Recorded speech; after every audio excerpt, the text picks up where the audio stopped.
In today's world, a lot of it is going to have this scientific dogma. What exactly is a scientific dogma?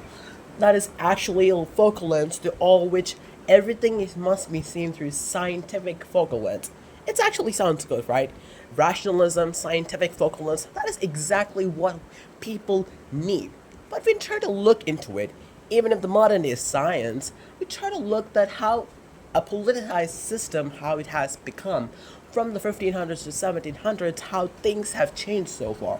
When people try to disregard and call astrology superstitious, they're actually right according to the scientific methods, because if for this astrology to be actually correct, it has to be following the scientific methods to be a scientifically accurate thing, and that is experimentalism and reproducibility. Let's take us to what science actually says. If we go through scientific methodology, it tests each element, and that each element must be isolated. That is, even if you go through multiple different things, the originality of that must be retained. But that's not really the case for astrology. It is not an isolated element. It's not an isolated element. It is actually about how different elements, parameters play together. If people often say, oh, I'm a Pisces, I'm a lot emotional, I'm a delusional person, I'm a Leo, I'm popular, I am thirsty person, Cancer, I'm a crybaby.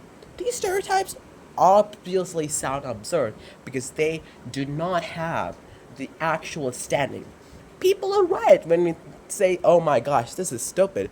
How can a stupid zodiac sign actually decide how your whole personality is going to be? That is just absurd, right? But when you actually look into it, there's just more to it. There's houses, there are planets, there's aspects. What exactly aspects is angular, connections, conjunctions, triangles, sextants, so much.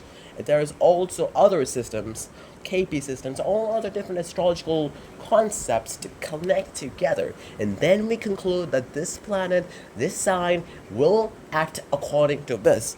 But surface knowledge apparently is much more easier to debunk. So that is exactly what these folks try to do, right?